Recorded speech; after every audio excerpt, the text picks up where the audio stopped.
Greetings and salutations, loyal viewers of this channel. My name is Sean, and today I want to talk about Lauren Southern's testimony, where she absolutely killed it in front of the Canadian Parliament, because they're doing hearings that are very similar to congressional hearings in the United States of America on this idea of Russian influence in Western media, Canadian media, United States media. You guys have all heard that kind of thing. And now, of course, these hearings are also about grandstanding, again, much like American congressional hearings, but Lauren was able to handle herself well, address the outright lies being put forward by this committee about her, about Tenet, about Russian influence, and all that. And I think it is notable because Lauren has said that she is leaving the media, she's not going to be doing this stuff anymore, to see her last appearance, I guess, her last big move, because I think she did absolutely wonderfully. And honestly, I'm sad to see her go. I'm somebody who likes Lauren. I met her a couple of times in person, don't know her all that well, but I understand,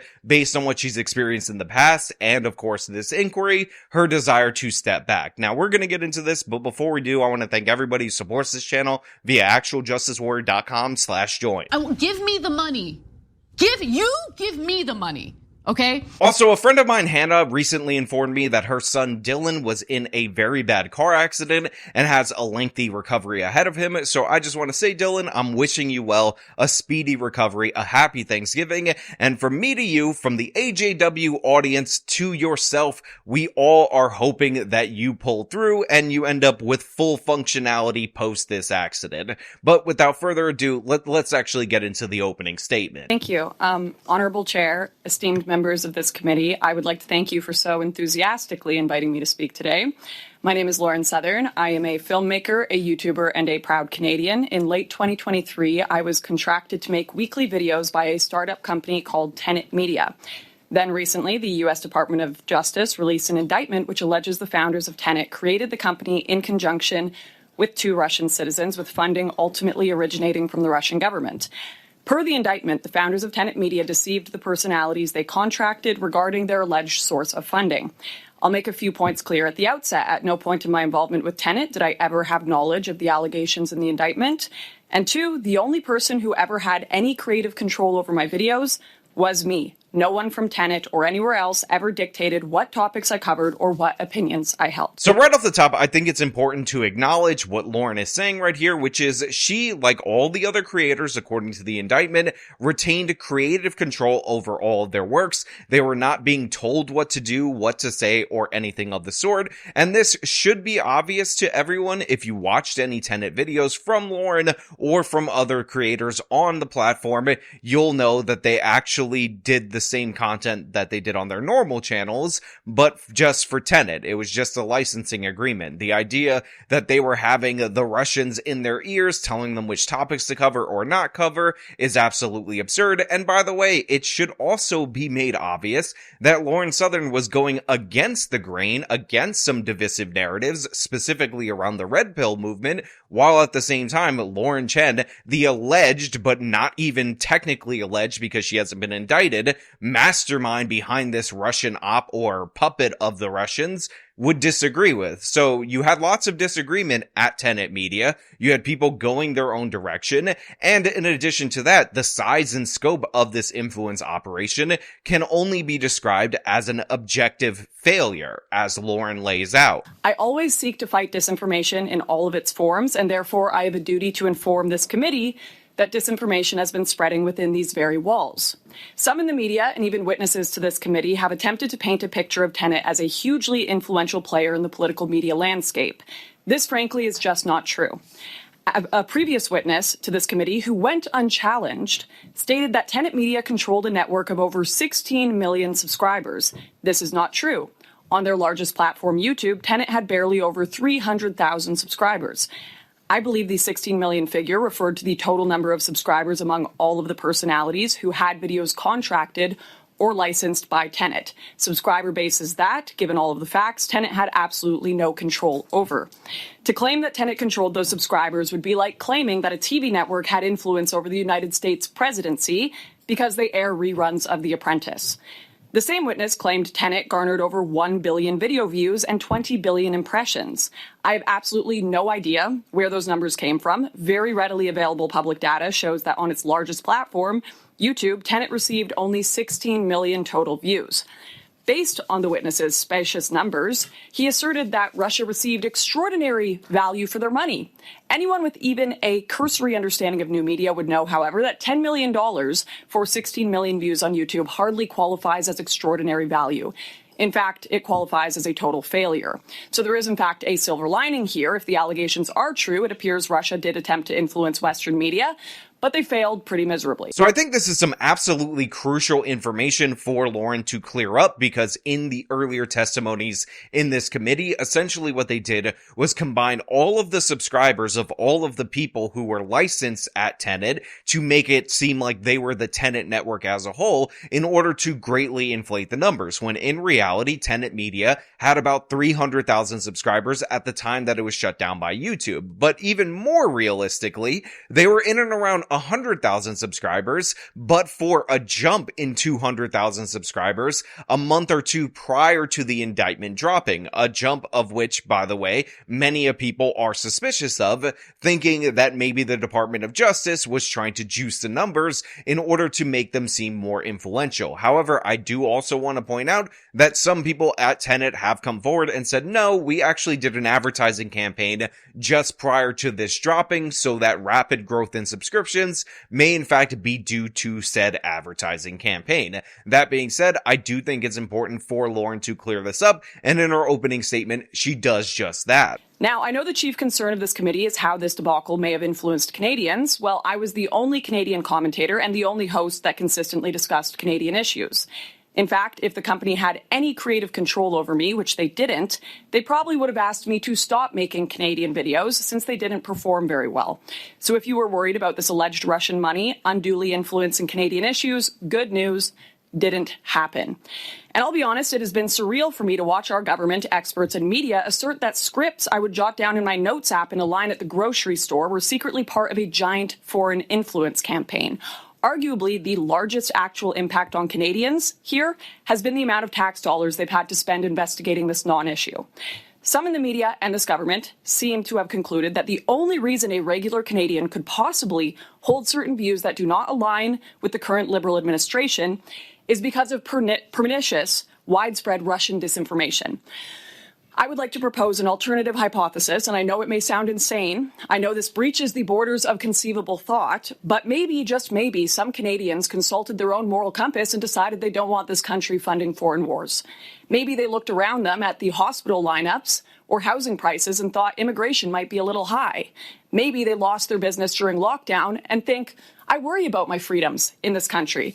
Some in this government are hell-bent on drastically exaggerating the extent of foreign influence because they can't seem to stomach the idea that they might be wrong about something and that a growing majority of Canadians legitimately and organically oppose what they are doing. They simply can't conceive that they are becoming unpopular naturally, so there must be foul play at work. Let me make this abundantly clear once more. No one but myself and my true experiences as a Canadian have informed my opinions. And to any members of this government who may be listening, I would suggest you familiarize yourself with these opinions because they are rapidly becoming the views of the majority of this nation. Thank you. So this is one of the reasons why people really do like Lauren Southern. So she was essentially summoned to this committee, compelled to testify before Parliament, and she has faced, according to her later testimony, ridiculous amounts of pressure from the Canadian federal government in order to turn state's evidence against presumably Lauren Chen and Liam Donovan to the point where they're harassing her and saying that she could lose custody of her kids if she doesn't comply. Yes, as I mentioned, CSIS came to my house while I was making dinner for my child and tried to speak with me, but did so in a way that I was not comfortable with. And I have also, quite frankly, experienced quite a bit of harassment and stalking from them. When I told them I did not want to speak, they called me dozens and dozens of times. They found my gym. They told me that if I did not essentially become an informant for them, that I love being a mother, I love my child, and I would love to see him grow up and be there to provide for him, and it would be a shame if something happened to me. So I'm not too impressed with the state of law enforcement in this country right now, to be honest. But rather than come in super sheepishly or anything of the sort, she says, look, I said all the things that I said because I believe them, and guess what? You're unpopular because of the things that you believe and you practice, not because of Russian disinformation. And no amount of inflating the amount of influence in this country is going to change that. So get used to these opinions becoming a majority opinion, because that's exactly what's happening. And she actually later on cites Justin Trudeau changing his rhetoric around the immigration issue, saying that they have to pull back the immigrants coming to Canada, which of course is due to the fact that he's in political trouble, and make no mistake about it, he definitely doesn't mean it. As far as I'm aware, just this month, Prime Minister Justin Trudeau announced a pause to immigration, or a decrease in immigration for the next 3 years, citing unsustainable growth. This is one of the critiques that has been my main critique on Tenet Media and off Tenet Media. And having it portrayed as Russian disinformation by this committee, or even aiding and abetting Russians, has been very interesting. I may understand I may have been right too early on this issue, and as so I must be socially punished by this regime. But although much too late, I happen to believe that Justin Trudeau is making the correct decision there, and I would hope that this committee wouldn't advocate Canadians stop drinking water or wearing seatbelts because someone with the last name Ivanov or Petrov suggested it was a good idea.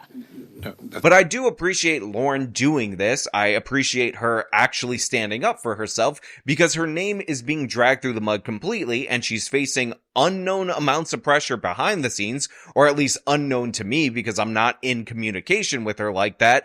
And it's honestly tragic. And to the fact that she's going to lose her channel, or not lose her channel, but step away from media, I think is really unfortunate. But I feel like she's done enough. She's faced enough negative consequences, enough negative press, that if she wants to take a step back, if she wants to disappear into the wilderness, then she has every right to do so. But again, this is one of the reasons why we like her. The U.S. indictment alleges that commentators were paid upwards of $100,000 to produce this content. How much was this? What you found in your experience was what content creators were being paid by Tenet? So this particular question right here about how much the creators made, specifically how much Lauren Southern made from Tenet Media, I did not realize it was going to produce a response that I would enjoy so much. But to be clear, it has been pretty obvious from the jump when you looked at what Tim Pool made, what Dave Rubin made, which Dave Rubin was estimated to be around $400,000 a month. Tim Pool was estimated to be around $100,000 per episode of The Culture War.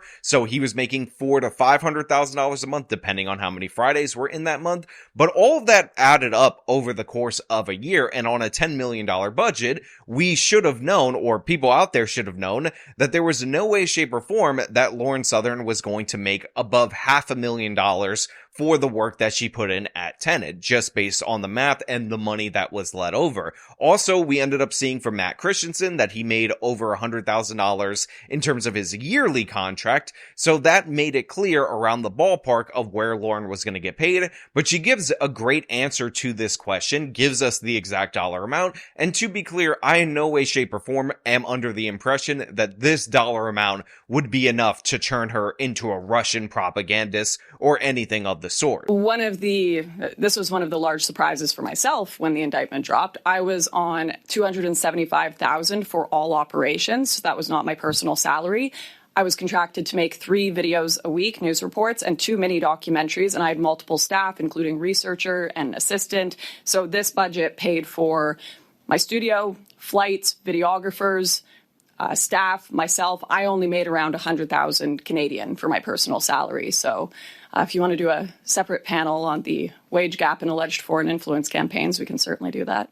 I mean, come on. Who does not love that Lauren made a wage gap joke right there in this particular moment in this hearing? This is how I knew that she was going to kill it throughout the course of her testimony. And to be clear, the way that she gets paid $275,000 and her take home is only 100,000 Canadian, even though the 275 is USD. And by the way, that averages out to about $72,000 to $75,000 American for her personal salary is that money gets sent to a corporation, the Lauren Southern Corporation, whatever the hell it's called, and then she uses that company to pay her assistant, to pay the other people that end up working for her. And like I said in my original and my second video about this whole Tenet Media debacle, the thing that you don't see is all those other people that are dependent on the income generated from Tenet, that were hired, that are going to lose their jobs and may not recover ever from this. And that's what she's referring to as far as her overhead costs, not to mention the production costs, which if you saw Lauren's documentaries, if you saw the style of some of her videos,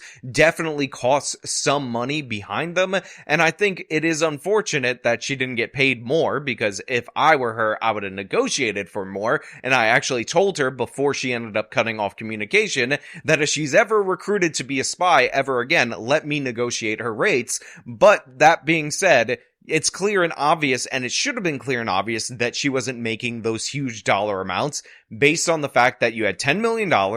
About 4.5 went to Tim, about 4.5 went to Dave Rubin, so you're only left with $1 million, and then you have 4 other people that you have to pay out of that $1 million.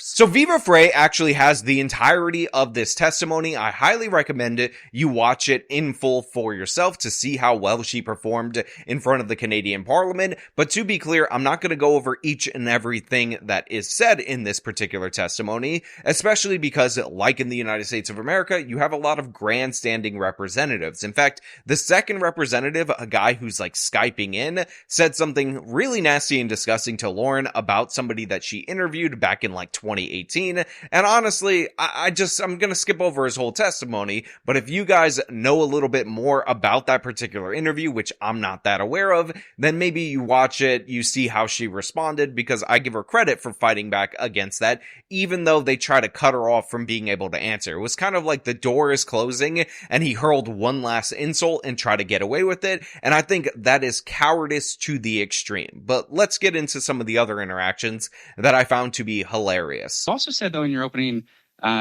your views are rapidly becoming the views of the majority of this nation. Do you think the Great Replacement theory is going to become the views of the majority of this nation anytime soon? Depends what you mean by the Great Replacement theory. What do you mean? Well, what do you mean by the Great? Well, that there's an active attempt to replace a white population with a non-white population. So Lauren ends up getting asked about pushing Great Replacement theory by one of these representatives, and they're like, oh, were the Russians paying you to push that? And again, she talks about the fact that people are noticing the rapid change because of immigration in Western nations, in Canada, and in the United States of America. And although not exactly the same, we have a very similar way of talking about this over there that we have over here. I'll describe the American one because most of my audience is American, so you guys would be more familiar of this. So the way that this issue works is as follows. If you talk about the demographic change in the United States of America and the potential political implications of said democratic change, i.e. the book, The Emerging Democratic Majority, which postulates the theory that we are going to have Democrats win the presidency and win in government from now until the end of time due to the fact that there are fewer white people in comparison to minorities in the electorate, and white people will eventually become a minority in the United States of America, and you call it the browning of America, then you're totally fine. That is totally kosher. That's totally perfect. A-OK, first class all the way, because you're in favor of it. However, if you're against mass migration, if you're talking about failures of cultures to integrate, and any of the negative aspects associated with it, if you're talking about how they're basically trying to import voters strategically because they believe, whether that's true or not, that they will eventually vote for their party over the opposing party. Again, in the United States, it would be the Democrats over the Republican Party. Then you're called a Great Replacement theorist. You're dangerous. You're an evil white racist, and you need to shut up with your evil white racism. So this is essentially the dichotomy that people are faced with whenever discussing the impacts of mass migration, which is if you're against it, it's not happening, shut up, you racist. But if you're in favor of it, if you think it's good, then yes, it is happening, and isn't it wonderful? Isn't it grand? Don't you support it? That's basically the way this is talked about, not only in the United States, but apparently in Canada as well, which is actually having a more rapid demographic shift in a shorter period of time than the United States of America, largely due to the fact that Canada is a much smaller country in terms of population than the United States of America. What do you mean by it?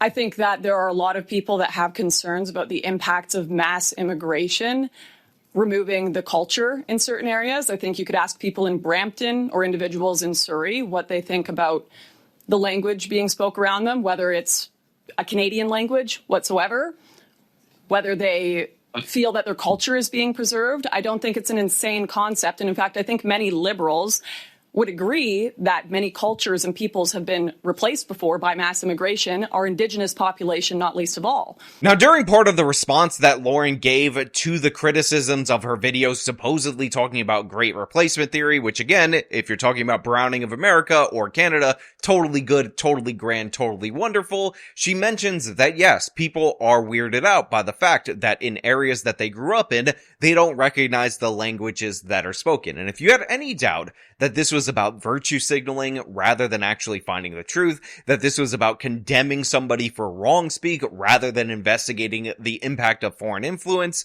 get a load of the question that she is asked by this particular woman. Do you agree with his views on Ukraine? No, I don't think we should kill the Ukrainians. On the contrary, I think we should be trying to not kill anybody. Not a big fan of killing people, Ukrainian or otherwise. And do you prescribe to his anti-Semitic views? No. Once again, you're interviewing me right now. Do you agree with all of my opinions?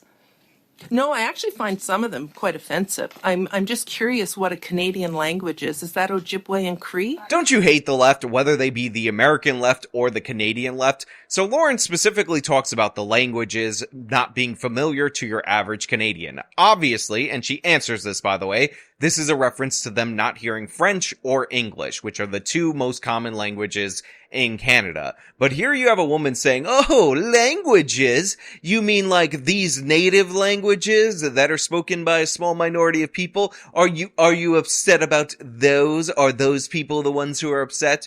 As if this proves anything, as if this feigning ignorance, as if this virtue signaling does anything to address the points that she brought up. This is the level of stupidity that we're dealing with our representatives, because they'll say that, oh, what do you think the natives felt when the English and the French came to this area and ended up ruining their stuff? Well, they didn't like it. They were obviously against it. They fought wars against it in both the United States and in Canada for hundreds of years because this is something that they're not on board with. You're citing this as an example, something that you view as horrific in history looking back. I mean, you're not actually ever going to do anything about it. All these land acknowledgements never actually end with, we'll give you back the land that supposedly was stolen from you. But yeah, this is where they're at in Canada, which is very similar to where we're at in the United States of America. Absurdly stupid virtue signaling that gets called out by Lauren Southern. Typically in Canada, our national languages are English and French. I kind of figured this was common knowledge in here, but... Okay. So like I said, Lauren Southern absolutely killed this particular hearing. It is unfortunate that she has to be summoned to Parliament in this way, that she's facing all this different pressure from the Canadian government, but in the moment when she was pressed on these particular issues, I think she outwitted every single representative here that was trying to virtue signal against her. And the worst one, in my opinion, is the one who was like, oh, what's a Canadian language? I'm just curious what a Canadian language is. Is that Ojibwe and Cree? Like, shut up, honestly. Shut your stupid face and actually talk about the issue at hand. Again, this was supposedly about Russian disinformation, but as you can see, what they're actually mad about is political speech that they're against. I think that it is rich that I am sat here and being asked what I have to do to stop foreign influence and foreign interference as a Canadian citizen. Well, we sit here with MPs like Jennifer O'Connell, who said boo-hoo to Conservatives who wanted actual elected politicians working with foreign governments to be exposed. So, I am a regular Canadian. And honestly, nothing could have made them happier than this small amount of money comparative to the regular media being injected into this company and these creators getting tricked into taking it, because now they could just label their political opposition, people who have been a thorn in their side for years, like Lauren Southern, agents of a foreign power, despite the fact that even the U.S. indictment doesn't allege that. But you know what? Those are just my thoughts on this particular particular hearing. I want to know what you guys think down in the comments below. If you like the video, show them by leaving a like, subscribe for more content, follow me on my social medias, support me via the support links in the description of this video. This has been me talking about Lauren Southern absolutely killing it in front of Parliament. Till next time.